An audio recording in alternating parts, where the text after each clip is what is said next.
sekarang tidak APBN gimana Pak? Tanggapannya bus yang sekarang tidak pakai APBN gimana Pak? Bus Pak, kereta cepat Pak, gimana Pak tanggapannya Pak? Sekarang kan udah nggak pakai APBN Pak, gimana Pak? Harapan tuh Pak,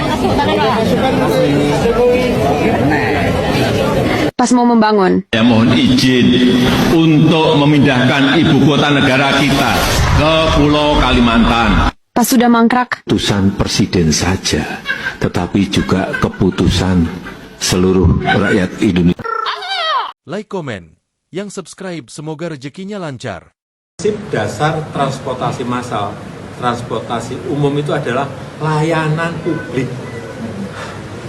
Ini kita juga harus ngerti, bukan mencari laba. Jadi, sekali lagi, transportasi massal, transportasi umum itu tidak diukur dari laba, tetapi adalah diukur dari keuntungan sosial.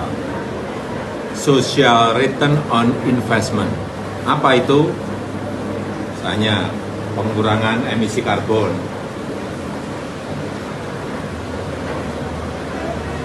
produktivitas dari masyarakat menjadi lebih baik,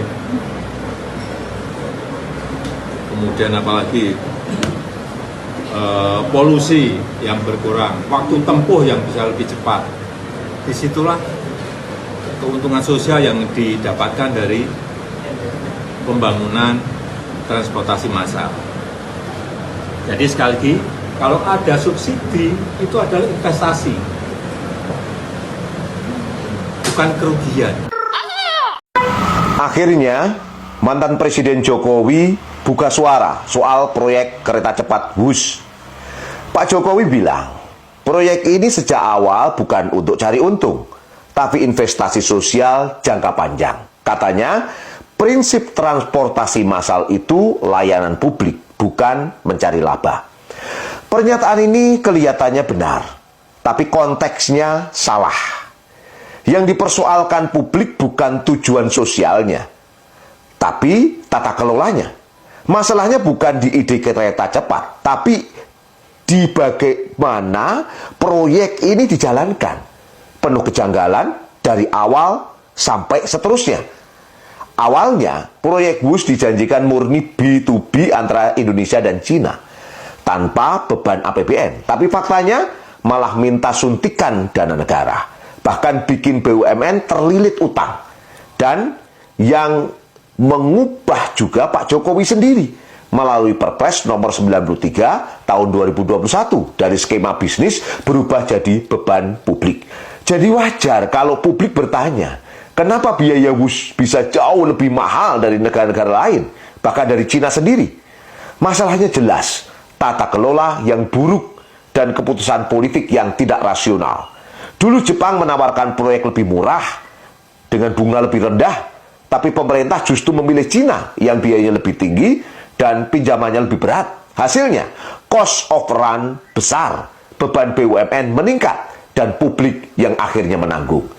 Jadi, ini bukan soal WUS untuk rakyat seperti klaim investasi sosial. Masalahnya, siapa yang bertanggung jawab atas tata kelola yang buruk dari awal dan dugaan markup serta korupsi ini? WUS boleh cepat, tapi kebocoran uang rakyatnya ternyata jauh lebih cepat. Assalamualaikum warahmatullahi wabarakatuh. Kembali lagi di channel Konoha TV. Mantan Presiden ke-7 Joko Widodo mengomentari tentang hutang kereta cepat Indonesia-Cina. Menurutnya WUS adalah salah satu layanan publik, jadi wajar saja kalau rugi. Tumben-tumbennya mantan Presiden langsung menanggapi pertanyaan dari wartawan. Mungkin sudah di briefing dari timnya. Soalnya kemarin ketika di acara UGM, Pak Jokowi pun ketika ditanya mengenai kereta cepat, Jokowi pun cuman senyum-senyum. Sekarang sudah di briefing dari timnya, makanya Pak Jokowi pun bisa menanggapi pertanyaan mengenai kereta cepat. Akan tetapi, pernyataan mantan Presiden ke-7 tersebut pun dibantah. Direktur Celios Bima Yuda Yudhistira Adinegara membantah pernyataan mantan Presiden Jokowi yang menyebut proyek kereta cepat Jakarta-Bandung KCJB atau kereta Wus adalah investasi sosial. Selanjutnya, Bima menyebut adanya bias jika menyebut kereta Wus adalah investasi sosial, karena ketika Wus yang dikelola PT Kereta Cepat Indonesia Cina atau KCIC punya pasar kelompok menengah ke atas. Jangan pernah berharap kamu yang penghasilannya pas-pasan bakal naik kereta Wus untuk perjalanan dari Jakarta menuju Bandung ataupun sebaliknya. Sehingga jangan salah mengartikan investasi sosial jika memang tak paham atau malah menjadikan narasi itu sebagai pembenaran. Faktanya, kereta Wus menelan dana investasi 7,27 miliar US dollar, sebesar 75% dari nilai investasi itu berasal dari utang. Bunganya 2% per tahun. Kesimpulannya, jadi salah kalau menyebut kereta Wus itu adalah investasi sosial. Yang betul, Wus itu adalah beban negara.